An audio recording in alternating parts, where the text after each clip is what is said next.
అనారోగ్యం, ఉద్యోగం, వ్యాపారం అప్పులతో బాధపడుతున్నారా? వెంటనే జేకేఆర్ గురువు గారికి కాల్ చేసి ఈ వెబినార్ లో జాయిన్ అవ్వండి. హలో నమస్తే, వెల్కమ్ టు సుమన్ టీవీ. ప్రస్తుతం మనతో పాటు personality development coach and motivational speaker అయిన రామ్ మెట్టు గారు ఉన్నారు. వీరితో ఈరోజు కొన్ని విషయాల గురించి మనం డిస్కస్ చేద్దాం. హలో అండి రామ్ గారు, నమస్తే. నమస్తే అండి. సో లైక్ సింపుల్ చిన్న క్వశ్చన్ అడుగుతాను. నార్మల్గా హస్బెండ్స్ ఫీల్ అవుతూ ఉంటారు అనమాట, లైక్ ఇంటికి వెళ్ళినా గొడవ పెడుతూ ఉంటారు, లేదంటే నేను ఏం చేసినా వాళ్ళు అన్హ్యాపీ ఉంటారు వైఫ్స్ విషయంలో. సో అంటే నేను మామూలుగా ఎఫెక్షన్ చూపిస్తున్నాను అంటారు, లేదంటే తనకు అర్థం అవ్వట్లేదా అని అంటారు, లేకపోతే నేను అన్నీ తెస్తున్నాను అయినా తను నాతో గొడవ పడుతుంది అని అంటూ ఉంటారు. అసలు ఏం కావాలి అంటే వైఫ్స్కి ఏం కావాలని అడుగుతూ ఉంటారు. నిజంగా మీరు చెప్పండి, అసలు వైఫ్స్కి హస్బెండ్ దగ్గర నుంచి మెయిన్గా ఏం కోరుకుంటూ ఉంటారు? యాక్చువల్లీ సర్టెన్ థింగ్స్ ఖచ్చితంగా హస్బెండ్ ఒక వైఫ్కి ఇవ్వాలి, అది మోరల్ రెస్పాన్సిబిలిటీ. కానీ కొన్ని విషయాలు విచ్ చాలా మంది మెన్ ఏంటంటే they fail to do so, అవి కనుక మీరు ఇచ్చారు అని అంటే your wife will be extremely happy అండి. Because these are the things mostly women ఏంటంటే వాళ్ళ హస్బెండ్ నుంచి ఎక్స్పెక్ట్ చేస్తూ ఉంటారు. సో అందుట్లో ది వెరీ ఫస్ట్ థింగ్ ఏంటిది అని అంటే అండర్స్టాండింగ్. ఇక్కడ when I say understanding, it is just not about her opinions ఇవే కాదు, అంటే ఏం కావాలి తనకనే కాదు, various things men should understand. Simple example చెప్తాను. చాలా మంది ఏంటంటే మా ఫ్రెండ్స్లో కూడా నేను చూస్తూ ఉంటాను, ఆర్ మన దగ్గరికి వచ్చే కేసెస్లో కూడా వాళ్ళు ఏమంటా ఉంటారంటే, my wife is very unpredictable అండి. తను ఒక్కొక్కసారి ఒకలాగా బిహేవ్ చేస్తూ ఉంటుంది, ఎప్పుడు ఎట్లా బిహేవ్ చేస్తుందో తెలియట్లేదు నాకు, అసలు ఎందుకు అలా చేస్తుందో తెలియట్లేదు నాకు. సో అసలు అంత అన్ప్రెడిక్టబుల్ గా ఉన్నప్పుడు అసలు నేను ఎలా దానికి తగ్గట్టు నేను ఏం చేయాలో నాకే తెలియట్లేదు అని అంటూ ఉంటారు. అయితే ఇక్కడ ఏంటంటే అర్థం చేసుకోవాల్సింది, ఆ అన్ప్రెడిక్టబిలిటీ అనేది దేని వల్ల వస్తుంది అని ఒక ఫస్ట్లీ రూట్ కాజ్ అర్థం చేసుకోవాలి. బికాస్ మెనీ రీజన్స్ ఉంటాయి అన్ప్రెడిక్టబుల్ బిహేవియర్ కి. అది it can be out of frustration అవ్వచ్చు, it can be about pain అవ్వచ్చు, ఏదైనా అవ్వచ్చు. ఎందుకంటే see generally when women go through their periods, it's obvious that they are little cranky. So అది అర్థం చేసుకోవాలి, మెన్ అర్థం చేసుకోవాలి. ఏంటి అని అంటే certain days of a month they are very cranky, and ఆ టైంలో మనం అర్థం చేసుకొని వాళ్ళని కంఫర్ట్ చేయడానికి ట్రై చేయాలి తప్ప యూ షుడ్ నాట్ ఏమైంది ఎందుకు అట్లా అరుస్తున్నావు అనేసి మళ్ళీ ఉల్టా అరవటం లాంటిది చేయకుండా they have to understand. So such kind of understanding is very much important, right? So ఒక వైఫ్ అట్లా బిహేవ్ చేస్తుంది అంటే ఎందుకు బిహేవ్ చేస్తుంది? Some times it could be out of irritations అని అంటే ఎస్పెషలీ ఒక జాయింట్ ఫ్యామిలీలో ఉన్నప్పుడు ఏంటంటే ఇన్లాస్ దగ్గర నుంచి వచ్చే కొన్ని యాక్టివిటీస్ నుంచి, అంటే whatever it is, the way they are treating her అవ్వచ్చు, or their kind of behaviour అవ్వచ్చు, ఏదన్నా కానివ్వండి, మాట అనుకుండొచ్చు. సో అలాంటి కేసెస్ లో కూడా ఏంటంటే she will start behaving unpredictable. Age difference and generation difference ఉంటుంది కాబట్టి అప్పుడు వాళ్ళ థాట్ వేరే ఉంటుంది, ఇప్పుడు మన థాట్ వేరే ఉంటుంది. ఆబ్వియస్లీ మీరు అన్నట్టు ఒపీనియన్స్ డిఫరెన్స్ ఉంటాయి. ఒపీనియన్ డిఫరెన్స్ ఉన్నప్పుడు ఏంటంటే వాళ్ళ మధ్యలో ఇరిటేషన్ అవ్వచ్చు. Husband when he comes back from work, ఈ పొద్దంతా జరిగిన రామాయణం తెలియదు ఎట్లాగో. సో సడన్లీ ఏదో అంటాడు, అతను ఏదో అంటాడు, ఈమెదో అనేస్తుంది, బ్యాక్గ్రౌండ్ లో ఏం జరిగింది తెలియదు. కానీ ఇతను ఏదో అనేసరికి తిను బర్స్ట్ అవుట్ అవ్వటము. See I'm not saying she is wrong, అంటే అలా బర్స్ట్ అవుట్ అవ్వడం తప్పు అని నేను అనట్లేదు. బట్ ఒక husband should understand that if she's bursting out ఏమై ఉండొచ్చు అని ఆలోచించాలి. ఆలోచించి దాన్ని అర్థం చేసుకోవడం ఈజ్ వెరీ ఇంపార్టెంట్ అనమాట. The very first thing is understanding అండి, దట్ షీ లుక్స్ ఫర్.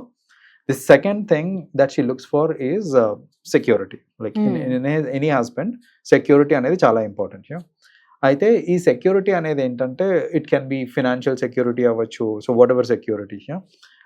జనరల్గా ఏంటంటే ఒక్కొక్కసారి స్పెషలీ వెన్ ఐ సీ, ఒకవేళ హస్బెండ్ కనుక బిజినెస్ మెన్ అనుకోండి, బిజినెస్ లో ఫ్లక్చువేషన్స్ అవుతూ ఉంటాయి.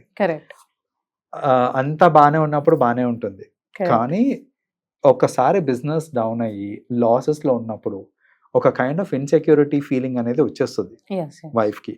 అది సహజం. నీకు నా మీద నమ్మకం లేదా, నువ్వు నన్ను ట్రస్ట్ చేయట్లేదా అనేసి హస్బెండ్ అక్కడ గొడవ పడకూడదు. So he should understand that she's feeling for her own family అనేసి. It is just not for herself. వాళ్ళ పిల్లలు అవ్వచ్చు, అతను అవ్వచ్చు, అందరి గురించి ఆలోచించి ఏమైపోతుంది అనే భయం అనేది ఇది కామన్ గా వస్తుంది.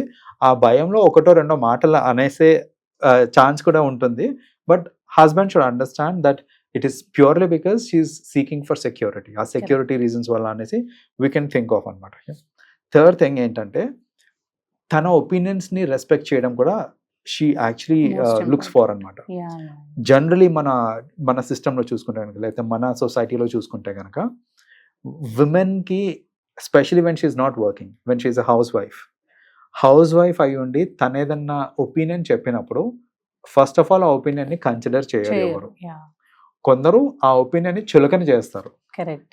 రైట్? సో ఇలా చులకన చేసి మాట్లాడడం లేదా ఒపీనియన్స్ని రెస్పెక్ట్ చేయడం చేయకపోవడం లాంటిది ఏమన్నా అయిందనుకోండి, that is when she will get Yeah. Disconnected. నీకేం తెలుసులే, నువ్వు ఇందులో ఇన్వాల్వ్ అవ్వకో, నీకు దీని గురించి తెలియదులే, పక్కనకి వెళ్ళంట.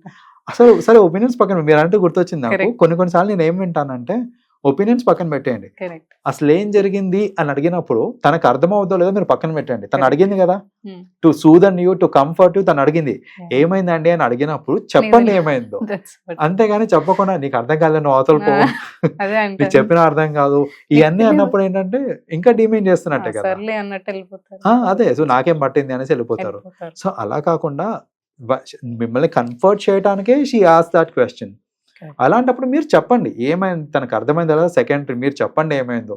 తనకు అర్థమైనా కాకపోయినా అంటది, లేదంటే క్వశ్చన్లు అడుగుతుంది, వాట్ ఎవర్ ఇట్ ఈస్ అక్కడికి సెట్ అయిపోతుంది అది. Hmm. అంతేగాని దాన్ని ఇంటెన్సిఫై చేయొద్దు, ఆ గొడవని Correct. ఇంటెన్సిఫై చేయొద్దు అనమాట. So that is another thing ఏంటంటే respecting her opinions and her whatever suggestions she gives. ఇంకొక ఎలిమెంట్, చాలా ఇంపార్టెంట్ ఎలిమెంట్ అండి. ఒక అమ్మాయి ఏం ఎక్స్పెక్ట్ చేస్తుంది అంటే స్పెషలీ హస్బెండ్ సైడ్ నుంచి respecting their family members too, Hmm, yeah. Right? So నేను మీ ఫ్యామిలీకి వచ్చి మీ పేరెంట్స్ని రెస్పెక్ట్ చేస్తున్నాను, వాళ్ళకి నేను పని చేస్తున్నాను, వాళ్ళతోటి నేను కలిసి ఉంటున్నాను, బాగానే ఉంది.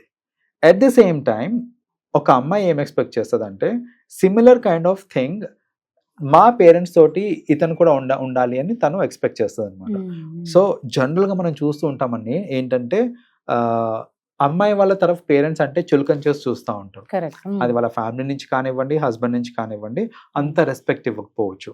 But it's their responsibility. రెండోది నేను చూస్తుంటాను, ఇది ఎక్కడ వస్తుంటుందంటే ఇలాంటి డిస్క్రిమినేషన్, పెళ్లి కాకముందు ఆ అమ్మాయి ఎర్న్ చేస్తుంది, వాళ్ళ ఇంట్లోకి డబ్బులు ఇచ్చింది, ఇస్తుంది. What ever it Yeah, is, yeah. అంత బాగానే ఉంది. పెళ్ళైన తర్వాత వాళ్ళ ఇంట్లోకి ఏదో అవసరం వచ్చి డబ్బులు ఇచ్చిందంటే దాని ఒక పెద్ద రచ్చ చేస్తారు. Correct, correct. Even if it is small amount, as small as 5,000-10,000 అన్నా కానివ్వండి, Correct.